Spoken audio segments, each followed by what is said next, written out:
Sige lang. Kapag ready ka na, sabihin mo, ano lang. Ang sabi ng ating pambansang bayani, si Dr. Rizal, ang kabataan ang pag-asa ng bayan. Bilang sa kabataan, malaking pribileyo po at karangalan na maging pag-asa ng bayan. Bilang mga pag-asa ng bayan, tayong mga kabataan ay dapat nagpapakita ng makakarapat-dapat ng mga katangian tulad ng pagmamahal sa Diyos, pagmamahal sa kapwa, pagmamahal sa kapaligiran, at pagmamahal sa ating inang bayan. Ako po, si Dave Manalastas, pinakikita ko po na ako ay pag-asa ng bayan sa pagkaroon ng pagmamahal at takot sa ating Diyos na buhay. Pinakikita ko po ito sa palagayang pananalangin at pagsisimba. Opo, ako po ay laging sabik na sabik magsimba at pagsunod sa ating Panginoong Hesus. Nakakatulong din po ang ganitong katangian dahil mas natutulong ko pong maging mabuting kabataan. Hindi nagiging bastos kami naman. Pag-post ako po ay nakikipag-usap ng may pag-alak. Mano po nanay, mano po tatay. Hindi lamang sa mga nakakatanda, kundi maging sa aking kapwa kabataan. Ako rin po ay nag-aaral ng mabuti at ginagaling mo po lahat ng aking mga ginagawa. Pagtapos natin mag-aral, tayong mga kabataan naman ang tutulong sa ating kababayan na nangangailangan at pag-aalaga sa ating kapaligiran. Kaya para sa aking kapwa kabataan, isang mapagkumabang payo po sa inyo lahat na mahalin po natin ang ating Diyos. Sa mga nagsimba po, ayain. Opo, ayain po natin at huwag po tayong magsawang ayain ng ating mga kamag-anak at kaibigan upang makilala nila ang ating Diyos na buhay. Matuto rin tayo sumunod sa ating magulang at huwag nating kalitayin galangin sila. Sa ating mga pag-aaral, lalo pa nating pagputihan at huwag nating sayangin ang ating oras sa pagtatambay, pagpupuyat at pagigilolong sa online games at social media. Ang hiling ko lang po sa inyo ay unahin ninyong yung pag-aaral kaysa sa pagtambay sa labas. Kung kayo naman po ay lalabas, magsuot kayo ng face mask at magdala ng alcohol. Bago rin po tayo malis, bigyan natin ng matamis na halik ng ating mga magulang. Hanggang dito na lang po ang aking maikling talumpati. Mag-iingat po kayo palagi at pagpalain po kayo ng ating pangyarihan ng Diyos. Yo! Sarap!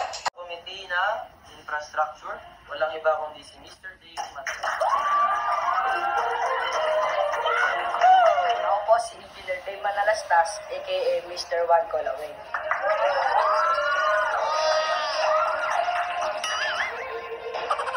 Pangalan pa lang yan, ha? Bubukas ko na yan.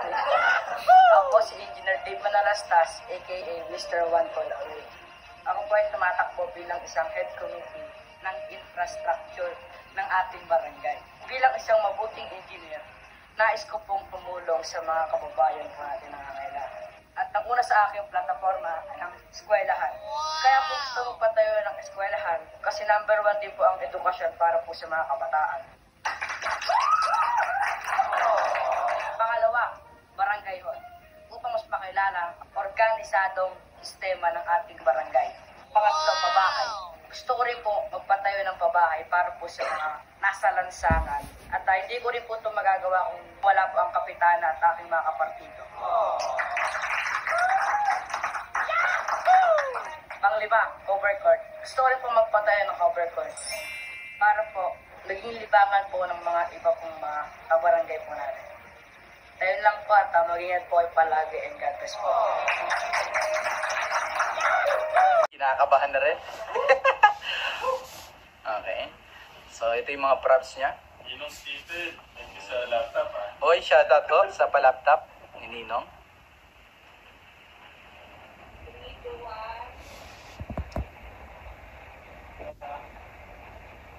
I am a teacher who solves a real problem through innovations that change the way we live. Do you know how we can enjoy reading, studying, and doing other things even at night?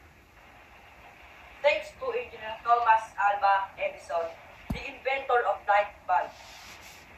He used his knowledge of science to help us see in the evening. Now imagine how life would have been without this life-changing invention. But did you know that it took Edison literally more than 1,000 tries in order to produce a working light bulb? That is amazing. Someday I want to be more like him. Someday I want to be more like him and to be able to do and invent things that would help us live a better life.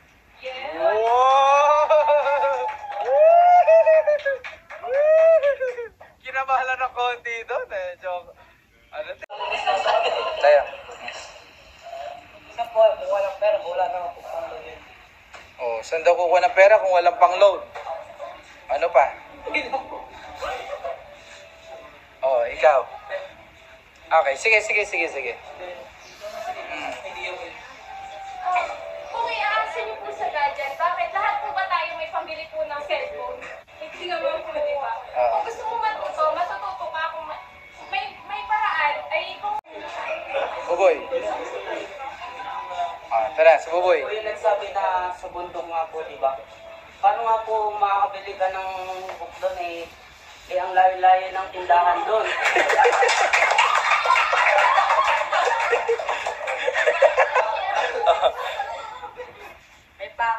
May paka na para maglakad. Oh! Paano kung pilay ka?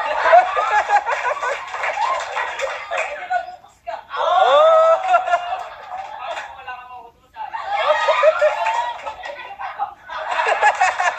Paano kung wala kang katawan? Hindi ka tao doon.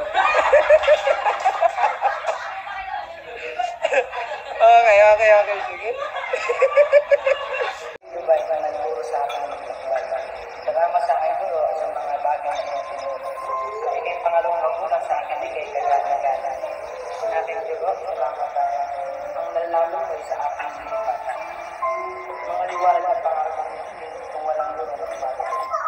Anong ganda?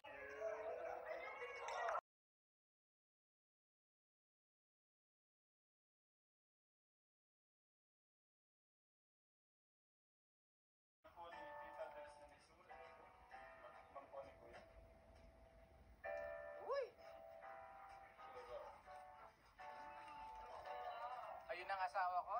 Gagawa na tayo ng kape. Narinig. Labis na hinahangaan. Isang lalaki na lubos ng aking pagkaya. Masipag, pag-ipuno, at iniisip ang aming kinabukasan. Gagawin ang lahat, makapagtapos kami sa magandang pamagkasan. Pag sumikap niya ay hindi mababaglayan. Halos ginagawa umagang gabi para kami ay matustusan. Kaya ginagawa ko lahat para di masayang ang pagpapagal ni Ama ng di matustusan. Kaya naman ang mga anak mo, pag sinanay sa iyo last kamay, bilang responsable ang haligi ng tahanan na walang nakakamakal. Halos kung lakas yung binibigay, para lang ang pamilya mo ay mabigyan ng magandang buhay. Sa lahat ng ama sa buong mundo, kami ay sumasaludo. Bilang haligi ng tahanan, pag-upuwi at rapat-dapat lang sa iyo. Pagmamahal mo sa pagkakain na hangaan ko. Kaya naman kayo ang aking iniidolo. Tatay, ama, dati, itay, tata ang tawag sa inyo. Responsable na ang iwanang kapamilyan. Kung dapat mo sisigaw sa buong mundo, maligayang araw ng ama para sa inyo. Thank you, Kuya. Thank you. Happy Father's Day!